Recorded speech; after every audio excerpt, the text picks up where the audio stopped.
इस संस्मरण का शीर्षक है श्री महाराज जी का बीड़ से बाहर आना, स्वामी दयानंद जी की स्मृतियों में से। यह घटना स्वयं श्री महाराज जी द्वारा बतलाई गई है। श्री महाराज जी समाज में प्रकट हुए उससे पहले की बात है। वे बीड़ में यूं ही रहा करते थे। कुछ भी नहीं था साथ में, ना कोई कपड़ा ना बर्तन। उसी बीड़ में एक नाला बहा करता था। उसी से अंजलियों द्वारा जल पी लेना और निरंतर तपस्या में लीन रहना, यही उनका कार्यक्रम था। आसपास के गांव वाले इतना तो जानते थे कि बीड़ में कोई महात्मा रहते हैं, पर उनके दर्शन उन्हें नहीं हो पाते थे। एक बार गर्मियों का समय था, नाले में पानी नहीं मिला, प्यास प्रबल हो रही थी। अतः महाराज जी ने बीड़ के किनारे से खड़े होकर देखा कि कहीं कोई पानी का प्रबंध हो जाए। उन्हें दूर खेतों में हलवाहे हल चलाते हुए दिखाई दिए। उन्होंने सोचा इनके पास पानी अवश्य होगा। वे बीड़ से निकलकर हलवाओं की ओर चल पड़े। अब हलवाओं की दृष्टि श्री महाराज जी पे पड़ी। उन्हें दूर एक लंबा काला शरीर, हड्डियों का पिंजर मात्र नंग धड़ंग अपनी ओर बढ़ता दिखाई पड़ा। उन्हें लगा कि भूत आ रहा है।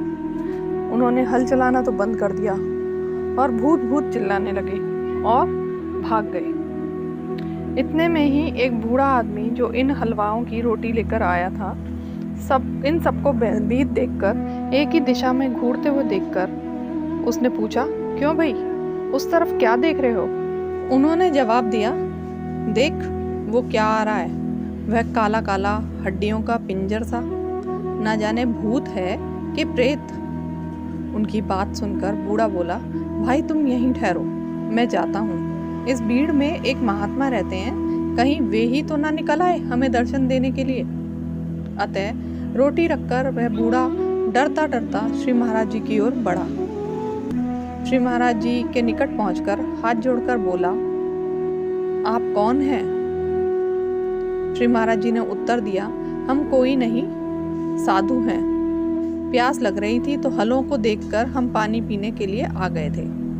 बूढ़े ने कहा, चलो पानी पीवो। आदर पूर्वक श्री महाराज जी को हलवाओं के पास ले गया और महाराज जी ने जल पिया। तब हलवाओं ने बताया कि हम तो आपको देखकर डर गए थे। अब श्री महाराज जी ने सोचा कि जब हमारे इस रूप को देखकर लोग डर सकते हैं तो हमें इस प्रकार नहीं रहना चाहिए। फिर उन्होंने अपने परिचित से एक कुर्ता बनवाया जो कि पैरों के नीचे तक आता था।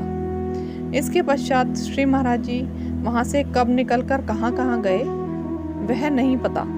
बस इतना ही ज्ञात है कि सन 1906 में वे जींद, असौदा, नरेला, पालम आदि स्थानों पर आने लगे थे और इससे पहले भी वो सन 1898 के आसपास रानी का लोढ़ा स्टेशन के सामने के गांवों में घुमा करते थे। धन्यवाद।